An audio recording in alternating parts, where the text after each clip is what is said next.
Assalamualaikum warahmatullahi wabarakatuh. Apa kabar? Senang sekali saya Suno Arif dari Forum News Network tetap bisa terus menjumpai Anda semua. Sampai kembali berjumpa dalam obrolan off the record, ya ini sebuah program perbincangan dari redaksi Forum News Network. Tapi kali ini saya terpaksa tampil sendirian ini, nggak bisa ngobrol seperti biasanya dengan partner saya Mbak Agi Beta. Kenapa? Karena Mbak Agi Beta ini bersama keluarganya itu baru saja dideteksi positif COVID. Nah, ini penting kita ingatkan ya kepada Anda semua bahwa COVID itu sekarang tingkat penularannya kembali meningkat ini di Jakarta. Angkanya sudah mulai meninggi. Ada yang menyebut misalnya KSP misalnya menyebut angka hunian atau tingkat keterisian dari tempat tidur di Jakarta ini sudah mencapai 45%. Sementara data yang dari Menteri Luhut itu berbeda, di bawah 37%. Ini juga lagi-lagi selalu kita dihadapkan pada kebingungan sebenarnya data siapa yang bisa kita pegang. Tapi kembali lagi ke Mbak Agi tadi, saya mohon doanya untuk Anda semua agar Mbak Agi dan keluarga itu bisa segera diberi kesehatan, bisa pulih kembali dan bisa ngobrol bersama kita. Saya perlu beritahukan pada Anda bahwa Mbak Agi ini bersama keluarga sudah menjalani vaksin sampai 2 kali, tapi juga tetap terkena COVID. Nah, bagi Anda yang senang, yang menolak atau mendinai adanya COVID, pasti Anda menyatakan bahwa jadi untuk apa kalau gitu? Orang vaksin kalau tetap terkena. Begitu juga yang orang yang selama ini anti dengan vaksin. Toh orang vaksin sampai 2 kali juga tetap terkena. Saya yakin banyak di antara Anda juga berpikir semacam itu. Rekan-rekan saya juga banyak yang berpikir semacam itu. Nah, saya justru mengalah ngajak sebaliknya. Orang yang sudah vaksin 2 kali saja bisa terkena, tetapi apalagi orang yang belum divaksin. Kalau begitu apa dong keuntungannya dengan vaksin? Ya, saya berkomunikasi banyak loh teman-teman di dekat saya yang sekarang ini memang terkena COVID itu. Mereka menyatakan bahwa relatif gejalanya jauh lebih ringan dibandingkan dengan mereka-mereka yang tidak pernah vaksin gitu. Karena ada juga seorang teman saya yang pernah kena COVID, kemudian dia vaksin dan juga terkena kembali. Padahal teorinya kan harusnya kalau orang sudah terkena COVID itu nggak mungkin dia terpapar COVID lagi. Tapi faktanya memang semacam itu. Jadi realitasnya itu bahwa COVID memang ada bersama kita, dan cara yang paling efektif selain tentu saja tadi dengan melakukan vaksin adalah tetap membatasi pergerakan kita untuk hal yang penting saja. Kemudian kalau kita harus bertemu dengan banyak orang, kita tetap harus menjaga secara ketat protokol kesehatan. Karena biasanya itu memang ketika kita lengah lah pada saat itu COVID itu mengenai kita, paling banyak saya perhatikan penularan itu biasanya di klaster-klaster keluarga. Ini ketika mereka berkumpul dan pada saat itu makan-makan. Nah, pada saat makan-makan itulah biasanya orang sambil ngobrol santai dan tanpa sadar justru disitulah COVID itu kemudian tertularkan kepada mereka. Karena banyak sekali di antara yang mengalami penularan COVID ini karena klaster keluarga. Tapi saya sekali lagi memang ini kita tidak bisa prediksi. Paling yang apakah penularan itu ketika kita bertemu orang lain atau bertemu keluarga. Yang paling tepat adalah kita tetap menjaga protokol kesehatan. Sekarang saya akan mengajak Anda untuk membicarakan berbagai topik. Ini jadi saya saya terpaksa self talk, itu bicara pada diri sendiri. Ini untuk menjaga komitmen Anda, saya tetap mengupdate program dari Off the Record ini. Ada beberapa berita yang menarik. Pasti Anda sebagian besar juga mengikuti perkembangan mengenai ibu kota negara. Ibu kota negara ini belakangan ini isunya itu diinterupsi, ya, ini kasus soal dianggap pelecehan terhadap orang Kalimantan oleh Edi Mulyadi. Kebetulan ini rekan saya. Nah, dia sedang menjalani proses di kepolisian dan nanti akan memenuhi panggilannya pada hari Senin, panggilan yang kedua. Panggilan pertama kemarin dia tidak hadir karena menurut para pengacaranya panggilan pertama itu tidak sesuai dengan tata cara yang diatur oleh KUHAP, Kitab Undang-Undang Hukum Acara Pidana, yakni pemanggilan itu setidaknya 3 hari sebelumnya. Saya kira tadi saya sempat menyinggung dalam perbincangan dengan Bung Rocky Gerung, ini bukan berarti kemudian Edi Mulyadi melawan petugas atau mengabaikan proses hukum, bukan. Ini juga bisa menjadi semacam literasi baik bagi penyidik maupun para publik, bahwa meskipun Anda kemudian menjadi ditentukan sebagai saksi atau bahkan tersangka, itu ada tata caranya, yakni setidaknya 3 hari. Nah, polisi sudah memperbaiki panggilannya itu. Edi dipanggil kembali, kemarin surat panggilan dilayangkan pada hari Jumat itu juga, dan dia diharapkan memenuhi panggilan itu pada hari Senin ini, jadi 3 hari. Nah, ini perdebatan baru lagi, apakah hari Sabtu dan Ahad itu termasuk dihitung hari kerja di panggilan. Tapi kelihatannya Edi Mulyadi dan pengacaranya memutuskan tidak lagi mempersoalkan itu, mereka akan datang. Ini interupsi, saya kira, dari isu besar, isu yang jauh lebih besar sebenarnya adalah orang kan selalu mempersoalkan ibu kota itu bukan persoalan di Kalimantan atau dimanapun. Saya juga sering menyebutkan begitu. Kita dalam posisi sebenarnya sejak awal mendorong adanya pemerataan pembangunan di Indonesia. Kenapa? Karena ketimpangan pembangunan itu sekarang ini bagaimanapun juga sangat terasa. Ada disparitas. Pembangunan hanya terpusat di Pulau Jawa. Karena itu kemudian daerah-daerah lain, bahkan termasuk daerah Indonesia Barat di luar Jawa, katakanlah Sumatera, juga jauh tertinggal dibandingkan dengan Jawa. Apalagi kemudian teman-teman kita yang di Indonesia bagian timur, dalam hal ini tentu saja termasuk Kalimantan, Sulawesi, dan juga di Pulau Maluku dan Papua.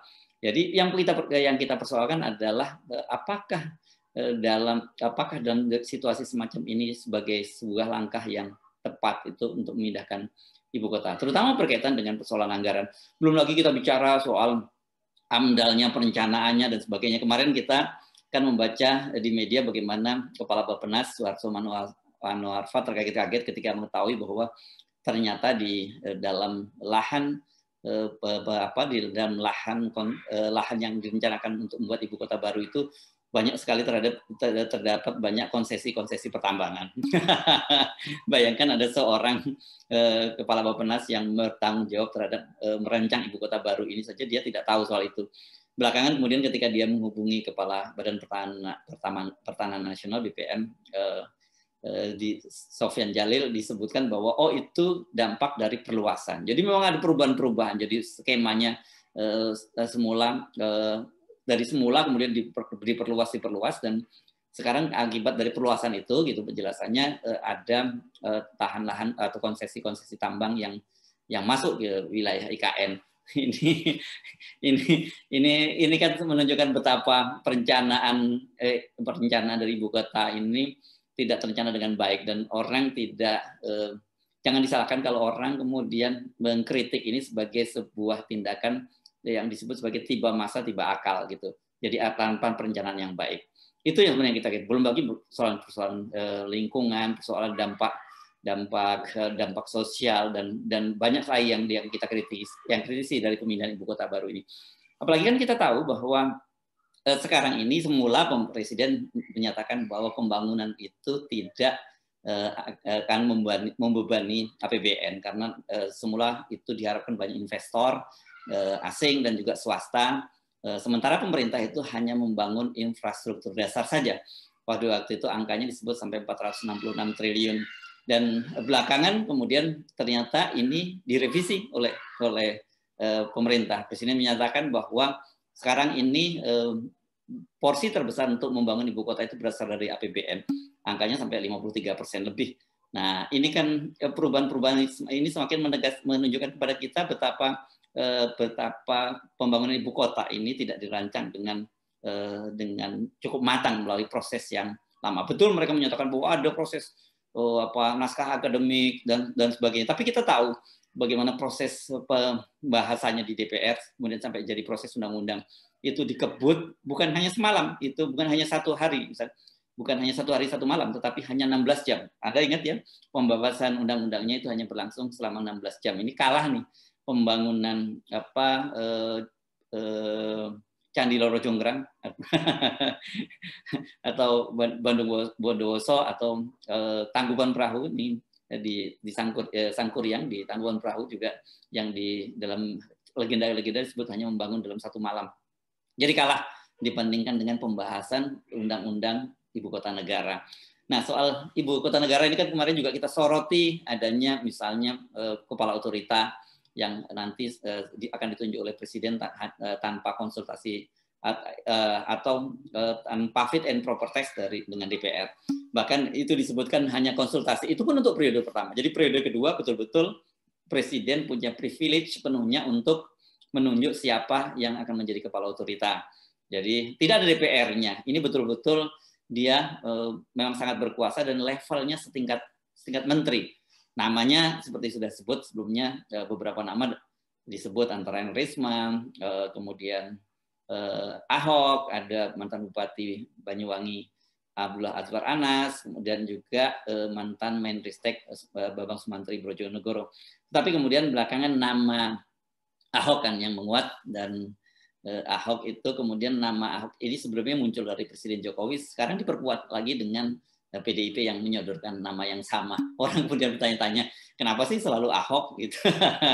Apa karena dia gagal sebagai sebagai gubernur di ibu kota DKI Jakarta, dari eksekutif ibu kota Jakarta, jadi dia sekarang dipindahkan menjadi kepala otorita ibu kota negara baru. Jadi tetap saja dia menjadi akhirnya menjadi gubernur dalam tanda petik ibu kota negara Indonesia ini.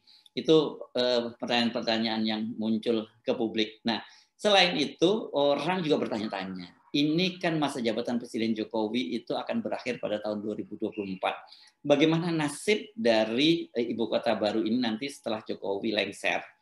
Mengapa ini perlu dipertanyakan? Karena Jokowi belum lengser saja, nasib pembiayaan ibu kota baru ini juga dipertanyakan oleh banyak orang.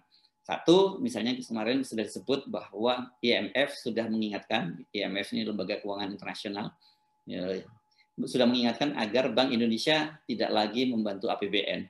Selama ini kan Bank Indonesia itu membantu APBN melalui yang disebutnya skema burden sharing atau berbagi beban, ya, dengan cara dia membeli surat berharga negara di pasar primer. Sebenarnya selama ini sebenarnya nggak boleh di pasar primer itu. BI itu hanya boleh membeli SBN itu di pasar sekunder. Tetapi sekarang mungkin ini untuk mengantisipasi daya serap dari pasar yang terbatas, kemudian BI terpaksa turun tangan. Itulah yang kemudian orang menyebutnya sebagai BI terpaksa mencetak uang untuk membeli SBN. Nah, oleh IMF sudah diperingatkan. Artinya apa? Tahun 2022 ini seperti juga dikatakan oleh Gubernur Bank Indonesia Peri Warjio akan menjadi tahun terakhir Bank Indonesia membantu APBN. Karena itu pada tahun 2023 itu sepenuhnya tergantung bagaimana akrobat dari Menteri Keuangan Sri Mulyani untuk memenuhi kas negara. Inilah makanya kemudian yang disebut oleh Sri Mulyani pada tahun 2023 nanti itu akan sangat kritis keuangan negara. Iya, bagaimana tidak kritis ya? Kalau sekarang saja tanpa ditambah beban untuk membangun ibu kota baru itu Sri Mulyani sudah jungkir balik untuk mendapatkan untuk memenuhi kebutuhan APBN. Dia kemarin bisa menggenjot habis pajak untuk memenuhi keuangan negara. Kan kita tahu bahwa APBN itu atau yang kita sebut sebagai penerimaan negara itu kan dibiayai dari penerimaan negara, mulai dari pajak, pendapatan-pendapatan lain serta utang. Nah, termasuk juga tadi utang itu bisa jadi skemanya bantuan dari luar negeri, juga bisa melalui SBN, surat berharga negara yang dijual. Dan yang paling sehat sebenarnya paling bagus kalau SBN itu diserap oleh pasar domestik gitu ya. Jadi bisa diserap langsung. Nah, karena pasar domestik tidak bisa menyerap langsung, makanya kemudian Bank Indonesia diminta untuk masuk. Angkanya cukup besar loh yang harus dibeli oleh Bank Indonesia ini. Nah, sekarang ini Bank Indonesia tidak boleh lagi membeli itu. Karena itu jadi pertanyaan, bagaimana ya nasib ibu kota baru nanti setelah Pak Jokowi lengser. Nah, rupanya soal ini sudah diantisipasi. Ketua MPR Bambang Susatyo menyatakan bahwa mereka itu akan membuat pedoman haluan negara, PPHN, disebutnya begitu. Disebutnya ini supaya nggak salah saya baca ya. Disebutkannya bahwa mereka sedang menyelesaikan kajian pokok-pokok haluan negara yang kedudukan hukumnya lebih kuat dibandingkan undang-undang, sehingga menjamin keberlangsungan bangunan ibu kota negara baru sebagai proyek prioritas pembangunan jangka panjang. Jadi alhasil siapapun presiden terpilih pada Pilpres 2024 akan tetap melanjutkan pembangunan IKN. Ini dari sini saja kita sudah tahu bahwa mereka sendiri di kalangan pemerintah sudah menyadari bahwa ini sangat berbahaya kelanjutan pembangunan ibu kota ini pasca Jokowi lengser. Kenapa? Karena itu dibuat PPHN ini. Saya nggak tahu apakah yang dimaksud PPHN itu pokok-pokok haluan negara ini semacam ketetapan dari MPR. Ada hierarki perundang-undangan, yang paling tertinggi adalah Undang-Undang Dasar 45, di bawahnya ketetapan MPR, Undang-Undang Dasar, undang-undang, dan kemudian peraturan, ada peraturan pemerintah, peraturan presiden, dan sebagainya. Nah, PPHN ini mungkin saya menduga ini bagian dari TAP MPR, gitu, yang mewajibkan, nanti memandatkan siapapun presidennya pada tahun 2024 itu harus melanjutkan ibu kota baru. Tapi kan TAP MPR ini juga bisa dicabut oleh MPR periode berikutnya kalau dianggap itu menjadi beban dari negara. Jadi apapun memang ini, saya kira ini menjadi salah satu hal yang sangat krusial yang dipikirkan jadi beban dari Presiden Jokowi, karena tahun 2024 itu tinggal di depan mata, tinggal 2,5 tahun lagi lah kekuasaan Presiden Jokowi. Meskipun Presiden Jokowi menyatakan bahwa pembangunan ibu kota sudah akan pindah sebelum tahun 2024, artinya mungkin saya menduga pada 17 Agustus 2024 nanti Jokowi sudah memimpin peringatan hari ulang tahun kemerdekaan RI itu dari ibu kota baru. Tetapi pemindahan secara keseluruhan itu seperti juga dikatakan oleh Presiden Jokowi itu membutuhkan waktu setidaknya sampai 15 sampai 20 tahun lagi. Artinya kalau ada seorang presiden yang terpilih itu dia terpilih sampai 2 periode, maka ada presiden berikutnya. Ada 2 orang presiden setidaknya setelah Jokowi yang harus melanjutkan pembangunan ibu kota baru ini sampai tuntas. Ini persoalan-persoalan yang saya kira akan menjadi problem kita semua, dan jangan berpikir Anda bilang itu kan urusan para petinggi, para elit. Bukan. Ini urusan Anda. Kenapa? Karena tadi berkaitan dengan APBN, dan APBN itu antara lain komponen APBN itu diperoleh dari pajak Anda juga. Kemudian salah satu komponen dari APBN itu adalah utang. Dan utang itu siapa yang berkewajiban membayar? Anda juga sebagai rakyat. Kalau Anda nggak bisa membayar, itu akan dibebankan lagi kepada anak cucu Anda. Tergantung skema utangnya berapa lama. Kalau misalnya skema utangnya sampai 50 tahun, itu dipastikan ada satu generasi ke depan anak cucu kita, atau sampai 2 generasi saya kira anak cucu kita yang harus membayar utangnya. Itu saya kira makanya latar belakang mengapa kemudian muncul gagasan MPR akan sedang mengkaji, membahas untuk menerbitkan pokok-pokok haluan negara. Ini berupa ketetapan MPR. Nah, topik lain apa? Topik lain ini ada satu hal yang sangat mengejutkan, karena ternyata di dalam lumpur lapindo itu hasil penelitian itu menunjukkan ada ditemukan kandungan tanah jarang. Itu sebutannya. Tanah jarang itu adalah dalam bahasa asing disebut rare earth, atau ya terjemahnya tanah jarang. Ini sebuah sebuah kandungan yang katanya ini harganya itu lebih mahal dibandingkan emas dan platina. Nah, selama ini yang paling banyak memproduksi tanah jarang di dunia itu adalah Cina. Untuk apa saja ini tanah jarang ini? Disebutkan bahwa tanah jarang ini bisa digunakan untuk komponen baterai mobil listrik sampai komponen pesawat luar angkasa, bahkan juga untuk teknologi kesehatan mendeteksi kanker. Jadi ini betul-betul sebuah harta karun yang ditemukan di lumpur lapindo. Nah, ini sekarang ini menjadi pertanyaan menarik. Kenapa? Karena kan pemerintah pada tanggal 31 Desember lalu mencatat bahwa katanya sih utang dari Bakri Group itu pada pemerintah itu sudah membengkak sampai 2,23 triliun. Nah, sebelumnya ini apa? Karena ada talangan, rupanya pemerintah memberikan dana talangan kepada grup Bakri, totalnya itu 770 miliar. Kemudian karena namanya dana talangan tentu ada biaya pokok dan ada pembayaran pokok dan beban bunga. Nah, pada tahun itu pemberian, kalau seingat saya kalau tidak salah pada tahun 2007. Nah, sekarang ini setelah 15 tahun berselang angkanya membengkak sampai 2,23 triliun itu. Ini yang pemerintah sedang upayakan menagih kepada Bakri. Pada waktu itu Bakri sudah menawarkan sebenarnya untuk menyerahkan aset-asetnya di Sidoarjo. Tentu saja yang dimaksud dengan aset di Sidoarjo ini adalah aset lumpur, aset kawasan Lapindo. Nah, apakah kemudian dengan pertemuan ini menjadi sepadan gitu, terjadi barter kalau kemudian Bakri menyerahkan itu menjadi pertanyaan yang sangat menarik. Banyak spekulasi seputar Bakri ini. Orang kemudian mengkait-kaitkan posisi Bakri dengan posisinya yang selama ini secara diam-diam sebenarnya menjadi oposisi dari pemerintah. Ini bisa terlihat misalnya orang kemarin bertanya-tanya, mengapa ya kasusnya putra Pak Abu Rizal Bakri, Ardi Bakri dan menantunya Nia Ramadhani itu yang kedapatan menggunakan narkoba itu sampai divonis hukuman 1 tahun. Anda coba perhatikan di kalangan para selebriti, apakah ada selebriti yang ketika dia kedapatan menggunakan narkoba kemudian sampai dihukum cukup berat, itu sampai dihukum penjara sampai 2 tahun, sampai 1 tahun.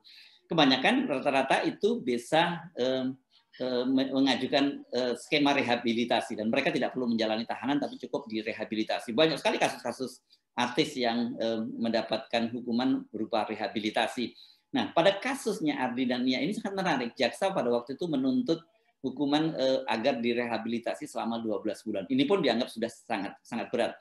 Tapi kemudian orang lebih terkejut lagi ketika divonis 1 tahun penjara.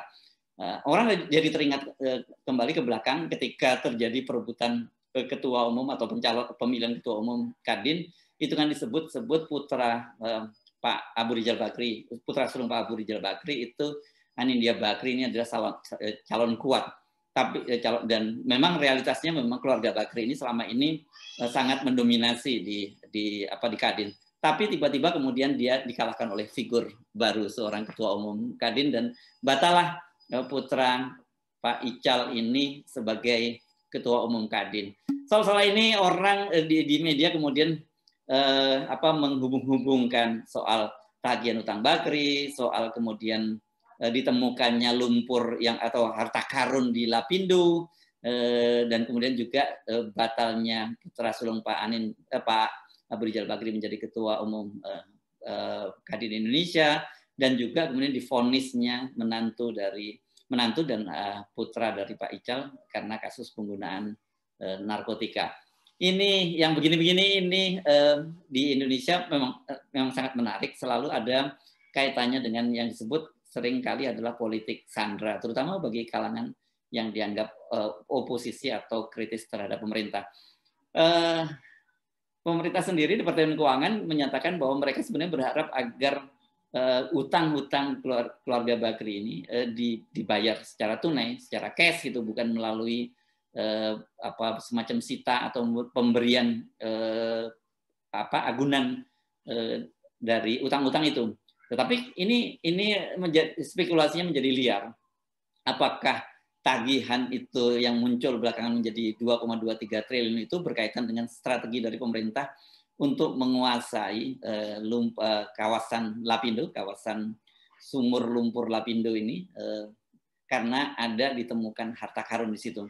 Ini saya belum tahu, saya belum membaca detail bagaimana kandungannya seberapa besar, nilainya seberapa besar. Tapi seorang peneliti di Universitas Airlangga menyatakan bahwa ini harganya bisa lebih mahal dari emas bahkan platina. Tentu saja ini sangat menarik di tengah situasi ketika anggaran pemerintah ini sedang cekak, kemudian ditemukan sebuah potensi baru untuk mendapatkan semacam harta karun.